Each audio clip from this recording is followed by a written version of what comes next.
Pada kesempatan ini insya Allah seperti biasa kita akan melanjutkan kajian kita 40 nasihat memperbaiki rumah tangga yang ditulis oleh Dr. Muhammad bin Shalih Al-Munajjid hafizahullah, dan kita akan masuk ke halaman 87 bagian-bagian bukunya, masalah kemungkaran-kemungkaran dalam rumah.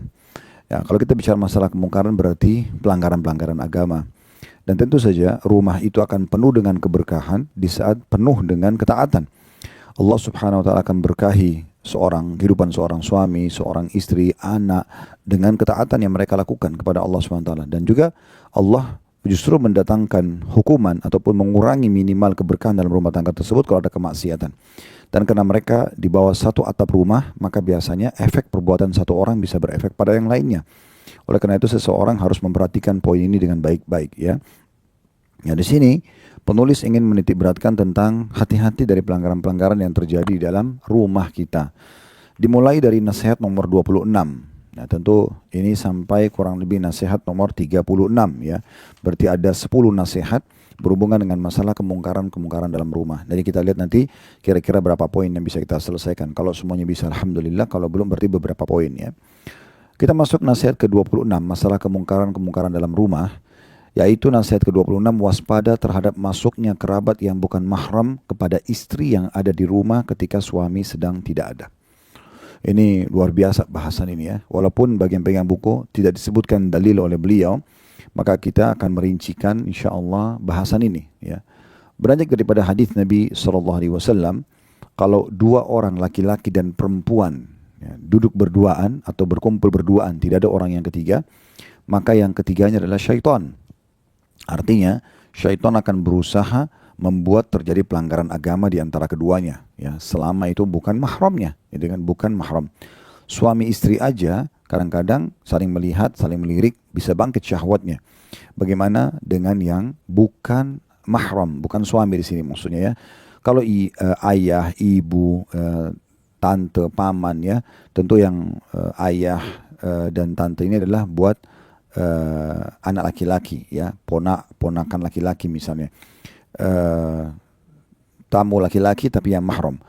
Kalau ayah misalnya saudara ini bagi anak perempuan misalnya, ya.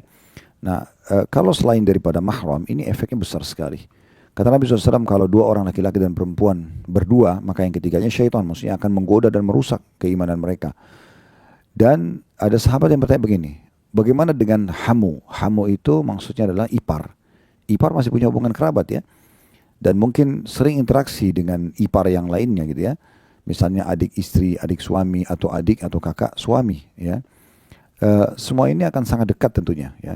Akan di sebagian negara termasuk negara kita, ini masih dianggap lumrah sekali kalau seorang suami menemani jalan atau mengantar adik perempuan istrinya atau kakak perempuan istrinya. Begitu juga sebaliknya, ya. Kalau sudah lumrah, dianggap lumrah di sebagian keluarga atau komunitas, kalau istri itu menemani kakak atau adik laki-laki dari suaminya. Ini bisa dikenal dengan ipar, ya. Waktu sahabat menanyakan, ya Rasulullah, bagaimana dengan ipar? Maka kata Nabi SAW, alhamul maut. Ipar itu justru kematian. Nah, kenapa Nabi SAW mengatakan ipar itu kematian? Karena kalau terjadi perselingkuhan, wa na'udzubillah, misal terjadi perselingkuhan, maka yang jadi masalah besar di sini, misalnya seorang istri na'udzubillah selingkuh dengan adik atau kakak suaminya, maka sang suami pasti akan serba salah, betul-betul kematian. Karena dia pun kalau menceraikan istrinya, dia tidak bisa berhenti untuk melihat adik atau kakaknya yang berselingkuh dengan istrinya. Apalagi kalau sampai jauh, ya, istrinya cerai sama dia lalu kemudian nikah sama adik atau kakak dia, itu kan sangat menyakitkan. Makanya Nabi SAW mengatakan itu maut, kematian. Begitu juga dengan istri misalnya, ya. Kalau dia suaminya selingkuh dengan adik perempuan atau kakak perempuannya, maka walaupun dia cerai sama suami jadi mantan suami, tapi kan dia tidak bisa lupakan adik atau kakaknya. Makanya berbahaya sekali. Nah, dari hadits ini kita lihat teman-teman sekalian, kalau ipar saja berbahaya, bagaimana dengan orang lain?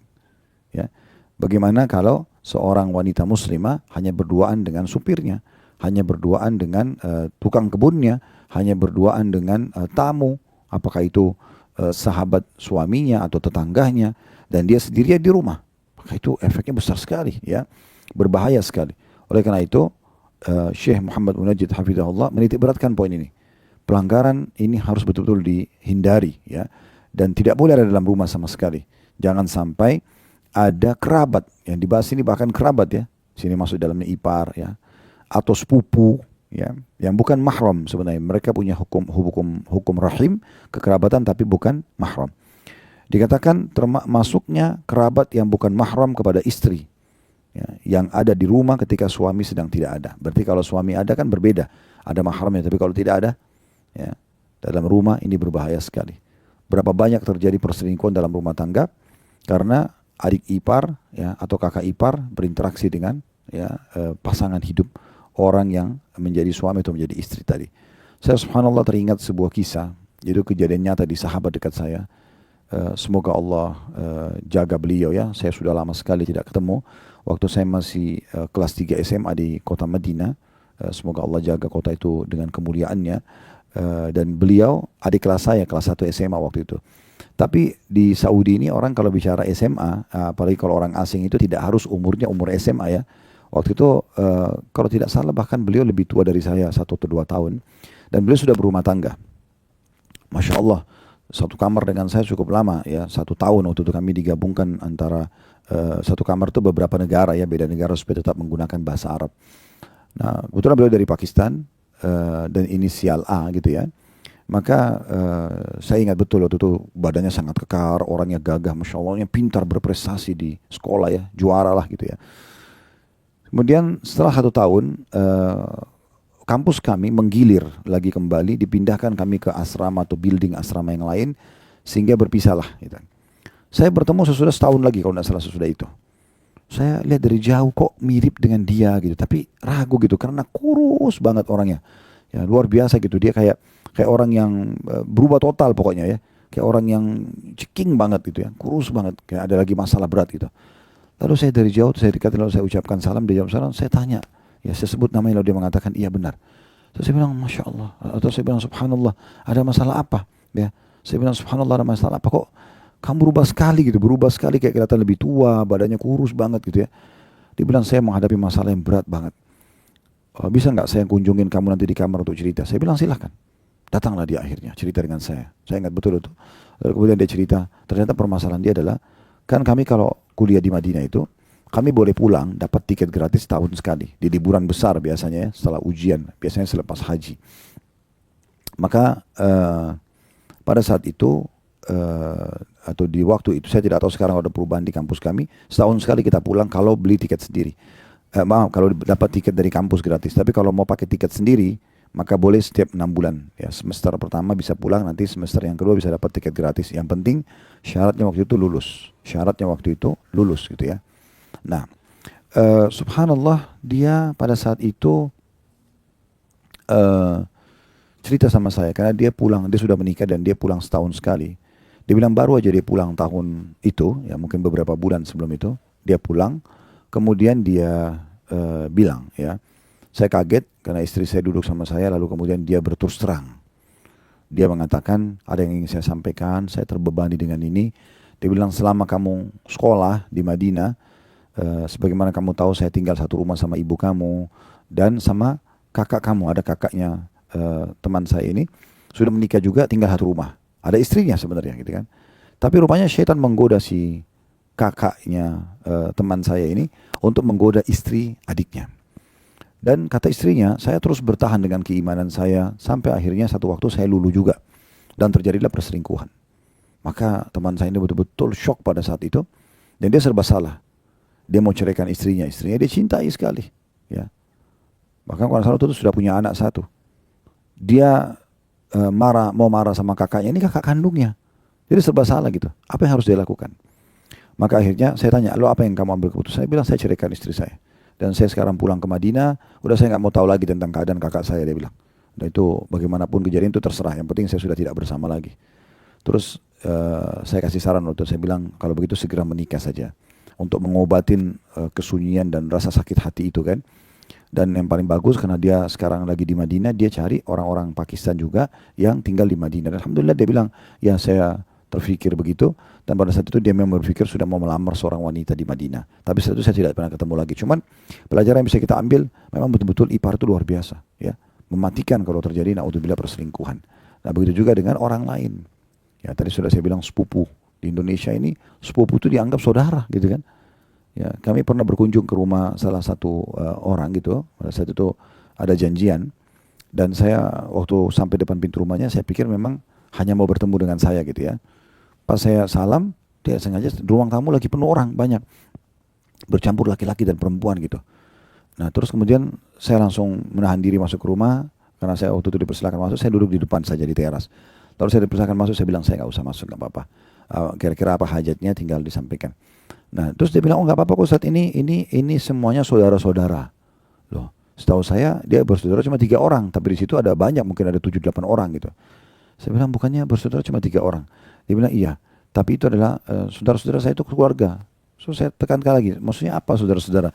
Dia bilang itu sepupu-sepupu saya. Subhanallah, laki-laki perempuan bercampur baur seakan-akan adik kakak. Jadi mungkin yang perempuannya tidak berhijab, yang laki-lakinya juga pakai celana pendek. Saya juga bingung pada saat itu ya, tapi ya karena saya hanya diminta waktu itu untuk bertemu dan satu orang di antara mereka, dan saya alhamdulillah selesaikan apa yang dia inginkan di depan pintu di teras rumah, kemudian saya pamit gitu. Tapi ini sebagai salah satu contoh gitu. Berapa banyak orang yang menganggap sepupunya adalah saudaranya yang berarti seperti mahramnya. Tidak apa-apa jalan berdua. Ya, padahal sebenarnya tidak boleh dalam Islam. Ya, ini sering kali terjadi. Mungkin Anda juga tidak asing di Indonesia. Sepupu itu dianggap sebagai saudara. Bahkan ada yang tidak tahu kalau sepupu itu bisa menikah, gitu kan. Saya beberapa kali interaksi dengan jemaah dan mereka kaget waktu saya jelaskan kalau bisa nikah dengan sepupu, anak paman, anak tante gitu kan. Lalu mereka bilang memang bisa Ustaz. Saya kasih contoh. Bukankah Nabi SAW menikahkan Fatimah dengan sepupu beliau yang bernama Ali bin Abi Thalib? Ini sepupu. Dibolehkan, anak paman, anak tante itu bukan mahram. Mereka punya hak rahim tapi mereka bukan mahram. Begitu juga dengan pasangan tante dan pasangan paman ya. Yang biasa kita kalau suami tante kita sering panggil om gitu ya. Nah, ini bagi semua ponakannya si istri ya, itu bukan mahram dengan suami tantenya. Begitu juga dengan istri paman. Ini juga bukan mahram bagi ponakan sang suami, gitu kan?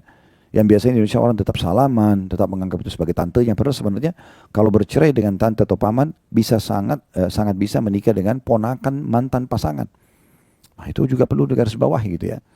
Begitu juga dengan yang masuk hubungan kerabat tapi bukan mahram, ya seperti misalnya pasangan anak angkat, ya. Nah, anak angkat pun sama itu ya. Anak angkat itu bukan mahram. Kecuali sempat disusuin, anak susuin beda. Tapi kalau anak angkat, tidak ada hubungannya sama sekali, tidak pernah disusuin misalnya. Ya, misalnya seorang ibu, dia memang mandul, nggak punya ASI, kemudian dia ambil anak angkat itu bukan mahramnya kalau sudah balik gitu kan. Kasus Salim yang di masa Nabi SAW itu, kata para ulama adalah pengecualian gitu kan. Yang sempat diberikan susu di masa dewasanya karena sang ibu itu yang mengambilnya sebagai anak angkat, itu punya anak bayi dan lagi menyusui. Maka Salim pun itu ada seorang sahabat namanya Salim karena dia sudah tumbuh besar di rumah ibu yang membesarkan dia, maka Nabi SAW suruh ibu itu memberikan asinya di wadah kepada si Salim, lalu Salim dianggap menjadi anak susuannya. Tetapi kita terlepas daripada bahasan itu, yang kita sedang titik beratkan adalah tentang masalah ya anak angkat. Ini bukan mahram ya. Nggak bisa kita anggap itu sebagai mahram. Itu berbahaya sekali. Karena anak angkat bisa saja berzina sama ibunya, ibu angkatnya. Atau anak angkat bisa berzina sama ayah angkatnya. Kalau tadi yang laki-laki zina sama ibu angkatnya, kalau anak laki-laki, kalau anak perempuan bisa zina sama ayah angkatnya. Ini juga sama ya kasusnya. Jadi harus hati-hati sekali. Kalau anak angkat saja bukan mahram, bagaimana dengan pasangannya? Ya. Oh, ini anak angkat saya, ini istrinya, atau ini suaminya. Dia saja bukan mahram, apalagi pasangannya. Sama, gitu kan? Jadi harus hati-hati sekali. Nah, ini semua masuk dalam bahasan kita. Berarti orang-orang yang dianggap punya hubungan kerabat yang bukan mahram itu berbahaya sekali karena membuka pintu kemungkaran di dalam rumah, membuka pintu kemungkaran dalam rumah ya. Jadi saya ulangi, ipar, terus kemudian pasangan sepupu dulu, yang kedua terus yang ketiga pasangan paman dan tante, kemudian yang keempat anak angkat dan pasangannya, gitu kan? Anak angkat dan pasangannya. Nah, kita masuk yang kelima adalah orang-orang lain secara umum, gitu kan? Orang lain secara umum terlalu banyak orang yang sengaja mendatangkan laki-laki yang bukan mahram atau perempuan bukan mahramnya ke rumahnya. Nah, dan cuma berduaan saja. Nah, ini sangat membuka pintu-pintu syaitan. Nah, ini yang dimaksud dengan nasihat ke-26, mewaspadai terhadap masuknya kerabat yang bukan mahram kepada istri yang ada di rumah ketika suami sedang tidak ada. Ini tidak boleh ya, sama sekali, apalagi kalau cuma berduaan gitu ya. Kemudian nasihat ke-27, yang perlu juga diperhatikan adalah memisahkan antara laki-laki dengan perempuan dalam acara kunjungan silaturahim keluarga. Nah ini poin yang perlu diperhatikan secara khusus juga ya. Jadi misalnya kita memang buat di ruangan rumah kita, ini untuk tamu laki-laki, ini untuk tamu perempuan ya. Tapi apakah tidak boleh orang laki dan perempuan itu misalnya kalau kerabat semuanya kumpul di sebuah tempat, bukan tidak boleh, dikhawatirkan terjadi kemungkaran-kemungkaran. Ya kita tidak tahu subhanallah interaksi gesekan tubuh atau sentuhan tubuh yang mana yang bisa mendatangkan syahwat gitu ya. Maka yang sangat ideal adalah dan juga membuat semua tamu nyaman. Kalau tamu laki-laki kumpul sendiri, tamu perempuan kumpul sendiri. Nah itu juga poin penting yang untuk digarisbawahi. Kalau saya melihat di Saudi ini sangat dijaga. Di Saudi ini sangat dijaga sampai kami kalau bertamu di rumah-rumah teman-teman dulu waktu kami masih di Madinah. Jadi begitu kami ucapin salam dari depan pintu, kita sudah dipersilahkan untuk menuju ke ruangan untuk laki-laki khusus gitu ya. Dan tuan rumah yang laki-laki menemani kami duduk. Kalau ada makanan atau minuman disiapkan oleh ibu si tuan rumah ini, misalnya teman kami tadi, maka biasanya di ruang tamu itu ada bel, ditekan tombolnya dari dalam dapur, maka menyala lampunya di ruang tamu atau keluar suara, seperti suara bel, maka si laki-laki yang menemani kami tahu kalau sudah disiapin makanan dan minuman, tinggal dia masuk ambil, kemudian dihidangkan kepada kami. Tamu perempuan itu masuk ke ruangan sendiri yang lainnya. Makanya juga satu ide yang sangat baik itu ya, untuk kita lakukan karena kalau membuka pintu-pintu perkumpulan secara umum berbaur semuanya di situ dan kita yang menjadi pengundangnya berarti kita harus siap di saat misalnya ada terjadi kemungkaran, terjadi kemaksiatan berarti kita punya andil dalam masalah itu karena kita yang menjadi penyebab pertemuan tersebut. Nah ini juga poin penting sekali untuk digarisbawahi ya, memisahkan laki-laki dan perempuan atau biasa dikenal dengan ikhtilat ya atau khalwat kalau berdua laki-laki dan perempuan saja ya. Maka itu sebagai dihindari baik acara pernikahan dan segala macam. Untuk tegur sapa, assalamualaikum, apa kabar? Oke. Tapi setelah itu kita masing-masing duduk dan lainnya. Tamu juga lebih nyaman laki-laki sama laki ngobrol, perempuan sama perempuan ngobrol untuk jauh lebih tepat. Saya beberapa kali kunjungin juga keluarga di Indonesia, baik itu pada saat ada tablik akbar di luar kota, teman-teman panitia mengundang kami atau yang lainnya, maka sama kejadiannya ya. Mereka memisahkan antara laki-laki perempuan dan lainnya masing-masing nyaman untuk ngobrol gitu. Baik, kita masuk nasihat ke-28. Ini juga sama masalah kemungkaran dalam rumah. Waspada terhadap bahaya supir dan pembantu di rumah. Ya. Jadi supir bukan tidak boleh, pembantu bukan tidak boleh. Nabi SAW memiliki supir namanya Anjasyah yang mengurus unta beliau dan kadang-kadang membawa ummahatil mu'minin ya dengan unta, kalau sekarang mungkin mobil ya. Kemudian juga Nabi SAW punya pembantu rumah tangga ya. Pernah beliau manggil-manggil pembantunya Ummu Salamah, lalu Ummu Salamah melihat pembantunya tidak datang. Maka Nabi SAW, Ummu Salamah pun menuju ke kamar pembantu tersebut lalu melihat dia sedang bermain-main dengan anak domba kecil. Maka kata Ummu Salamah, kenapa radhiyallahu anha, kenapa saya melihat Nabi SAW memanggilmu sementara kau masih sibuk dengan anak dombamu di sini? Maka dia mengatakan, demi Allah saya tidak dengar. Lalu pembantu tersebut pun lari ke arah Nabi SAW seraya mengatakan, demi zat yang mengutus anda dengan benar, saya benar-benar tidak dengar panggilan anda. Maka kata Nabi SAW sambil menggoyangkan kayu siwak beliau, kalau bukan karena kisos, ya hukuman fisik, saya akan hukum kamu dengan kayu siwak ini. Jadi ada pembantu dalam rumah Nabi SAW. Ummahatul Mukminin rata-rata punya pembantu. Tetapi Nabi SAW tidak interaksi secara berduaan. Ada istri beliau ya. Mungkin secara umum kita begitu. Kita lagi duduk sama istri sama anak. Lalu ada ART yang membantu menyiapkan makan, pakaian dan segala macam. Tapi tentu yang dihindari adalah kalau berduaan. Berapa banyak wanita sibuk dengan karir di luar rumah. Sehingga yang temanin suaminya adalah pembantunya misalnya. Nah ini tidak tepat. Gitu kan. Atau kurang tepat apa yang kita katakan ya. Atau seorang istri dibiarkan selalu kemana-mana setiap hari keluar, suaminya sibuk tapi dia jalan sama supirnya saja berduaan ya, dengan tertutup semuanya, pintu-pintu kaca gelap gitu kan. Namanya syaitan tetap saja bisa menghiasi perbuatan dan bisa terjadi di antara mereka kemungkaran ya. Sesuatu yang jelek pun dari seseorang kalau yang itu bukan mahram akan dihiasi oleh syaitan.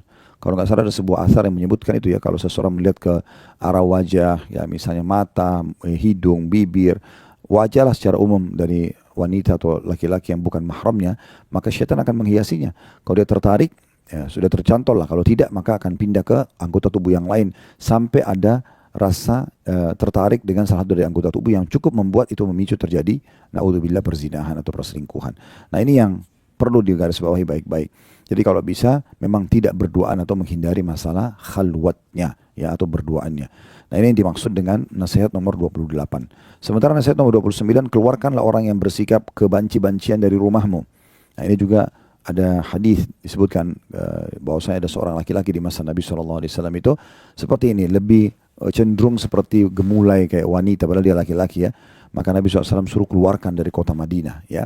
Karena orang-orang seperti ini biasanya kecenderungannya kepada sesama jenis ya. Atau mungkin masa kita sekarang homoseksual gitu ya. Mungkin kalaupun perempuan misalnya lesbian gitu ya. Nah ini tentu kita bicara masalah faktor internal dan eksternal. Biasanya menyebabkan homo atau lesbi itu, dan ini adalah perbuatan yang haram tentunya ya, lebih tinggi dari zina bahkan kalau homoseksual itu. Kalau lesbian juga kata Nabi SAW adalah perbuatan mesra antara sesama wanita adalah zina di antara mereka gitu kan. Nah ini disebabkan ada faktor internal, faktor eksternal. Faktor internal itu, nanti kita akan jelaskan eksternalnya insya Allah.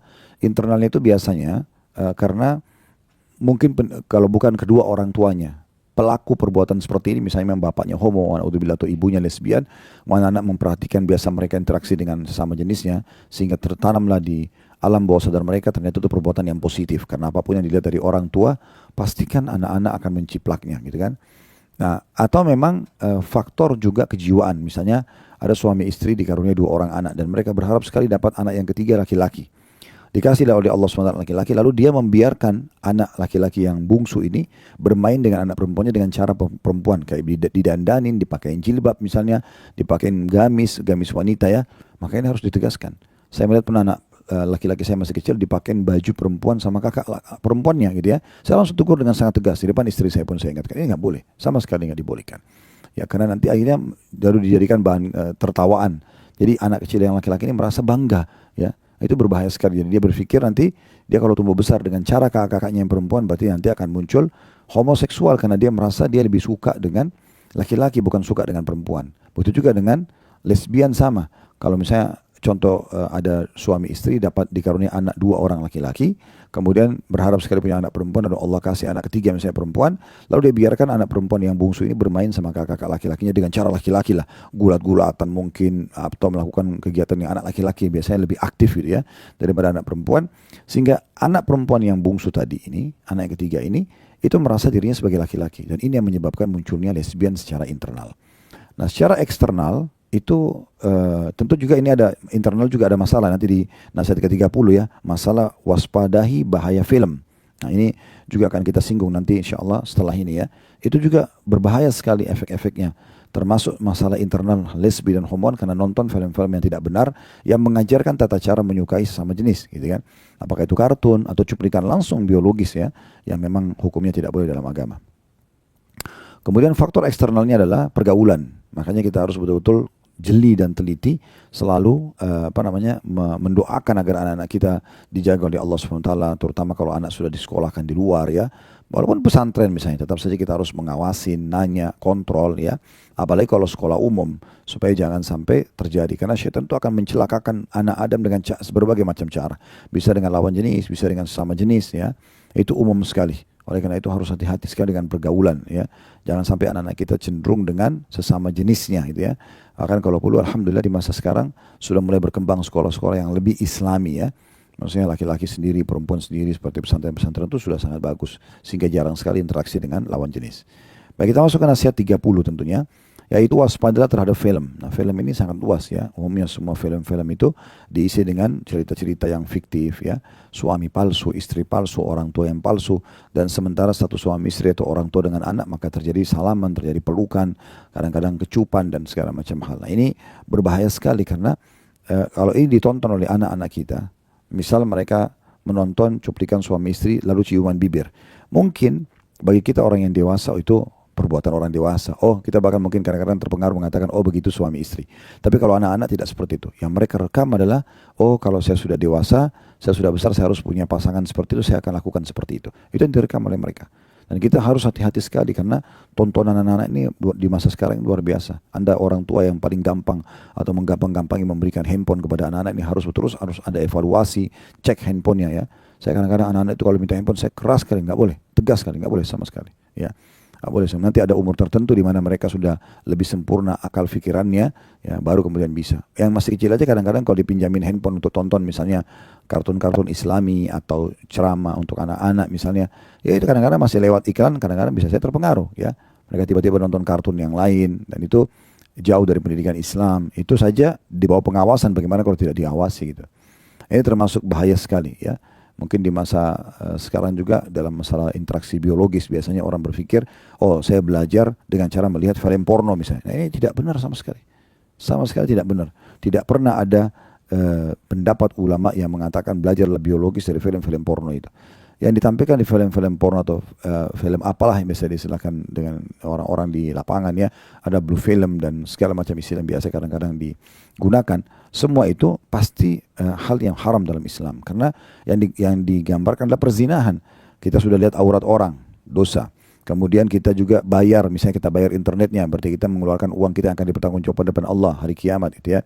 Kemudian kita juga akhirnya merusak fitrah biologis kita. Kalau suami istri itu kalau biasa nonton film porno, mau tidak mau pasangannya nanti hanya seperti boneka, dia tidak akan menikmatinya.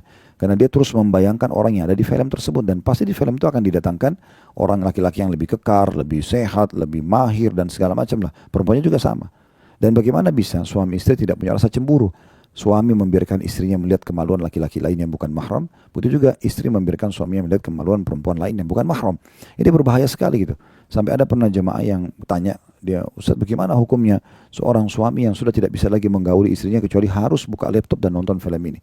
Allahul musta'an. Ini karena dia selalu menggantungkan biologisnya dan dia rusak fitrahnya, alaminya itu justru dengan tontonan film-film seperti ini. Tidak boleh. Ya, ini harus dijauhi karena berbahaya sekali ya. Apapun sifatnya, arahnya ke sana harus betul-betul dihindari karena rata-rata fiktif gitu ya. Dan pernah terjadi juga saya membaca kisah nyata waktu itu terjadi di Indonesia, di negara kita beberapa belas tahun yang lalu saya ingat itu ya. Adanya terjadi perzinahan ya. Itu adik kakak, karena si kakak ini masih kalau tidak salah SMP, adiknya itu perempuan SD ya. Itu karena mereka pulang sekolah, lalu si ayah sama ibunya rupanya habis nonton film waktu itu masih CD atau DVD gitu ya. Film seperti itu yang haram ini, kemudian mereka lupa simpan. Malam hari mereka nonton, mereka lupa. Besoknya waktu mereka lagi sibuk dengan aktivitasnya, si anak laki-laki ini pulang, si kakak pengen nonton mungkin film yang sebaya dengan dia. Kemudian ternyata di situ ada DVD atau CD tadi itu, ditontonlah. Sementara dia tonton, namanya film seperti itu pasti membangkitkan syahwat, karena tujuan untuk syahwat memang. Mirip dengan kalau action membuat Anda kagum dan tertarik dengan gerakan-gerakan action tersebut. Nah, itu begitu juga dengan film ini. Kalau ada cuplikan yang sedih membuat Anda sedih, yang senang membuat Anda senang, memang itu targetnya daripada film-film tersebut. Maka bangkit syahwat. Adiknya yang SD datang pulang, lihat kakaknya nonton, dia ikut nonton. Sama juga terbangkit syahwatnya. Akhirnya si kakak melampiaskan pada si adik. Dan ini berbahaya sekali ya. Zina di antara mahram ini zina tertinggi ya. Di dalam agama Islam ini hukumnya, walaupun hukum fikihnya ya, kalau orang berzina dan belum menikah, bujang dan gadis itu dicambuk 100 kali, diasingkan setahun. Tapi kalau mahram, adik kakak, ibu sama anak, ayah sama anak, ponakan sama tante, ponakan sama om, ini hukumnya langsung dirajam. Ya, karena berbahaya sekali padahal kalau hamil. Ya. Masa ayahnya adalah kakak ibunya atau adik ibunya, atau kakak ya ibunya itu adalah kakak atau adik daripada ibunya dia sendiri atau ibu anak tersebut ya. Ini berbahaya sekali. Oleh karena itu harus dihindari betul-betul film-film seperti ini. Kemudian selanjutnya nasihat ke-31 ya, masih di permasalahan yang sama, kemungkaran dalam rumah. Berhati-hati dari kejahatan telepon. Kalau masa kita sekarang handphone ya. Nah, ini menulis telepon sini mungkin karena buku ini disusun di masa itu ya, masih pakai telepon aja. Oh, masa sekarang handphone luar biasa.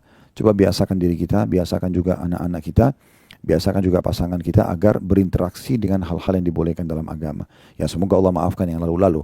Tetapi usahakan jangan sampai terbuka pintu-pintu dari telepon ini ya, pinjaman online, riba, transaksi apalah yang haram dalam Islam, ramalan-ramalan, tontonan-tontonan yang diharamkan dalam agama. Nah, semua itu harus dihindari secara totalitas ya, dengan seringnya kita berbicara dan memberikan nasihat kepada anak-anak dan pasangan. Nasihat ke-32, wajib menghilangkan setiap identitas agama batil orang-orang kafir, apapun bentuknya, termasuk sembahan dan Tuhan mereka. Jadi semua yang sifatnya simbol agama lain, ya, ibadah mereka nggak boleh ada di rumah. Misalnya di rumah orang Muslim ada salib, ada patung, semua ini tidak pernah dibolehkan dalam syariat, gitu ya. Karena itu adalah simbol agama mereka, ya tidak boleh. Jadi apa yang kita boleh di rumah ya simbol Islam, gitu kan? Simbol Islam secara umum. Jadi kita tidak boleh ada sama sekali. Ya, banyak orang kadang-kadang pernah kita temukan ya, anak muda Muslim tapi pakai kalung salib. Waktu ditanya ternyata dia Muslim. Terus ditanya kenapa pakai ini? Oh saya cuma karena suka aja. Itu simbol agama, nggak boleh.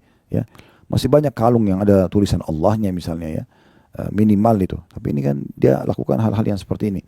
Nah termasuk tentang patung-patung gitu ya. Patung-patung yang nggak jelas, wujudnya nggak jelas. Sedangkan yang jelas saja wujudnya nggak boleh, apalagi yang tidak jelas wujudnya gitu ya. Dan ingatlah selalu bahwasanya kita diperintahkan dalam surah Al-Kafirun untuk menjauhi semua itu. Bismillahirrahmanirrahim. Qul ya ayyuhal kafirun. Katakan hai Muhammad kepada orang-orang kafir, dan ajarkan juga umatmu menyampaikan itu. La abudu ma ta'budun. Saya tidak sembah apa yang kalian sembah. Wala antum abiduna ma a'bud. Kalian juga tidak perlu sembah apa yang saya sembah. Diulangi 2 kali ini. Tidak menyembah apa yang mereka sembah. Mereka pun tidak perlu sembah apa yang kita sembah. Lakum dinukum waliy din. Kalian punya agama, kami punya agama, gitu ya. Ini sangat jelas. Jadi tidak boleh ada simbol-simbol seperti ini. Termasuk orang yang sudah jadi mu'allaf, semua simbol-simbol agama yang lalu semuanya harus dihilangkan ya. Kemudian nasihat ke-33, menghilangkan gambar-gambar makhluk bernyawa.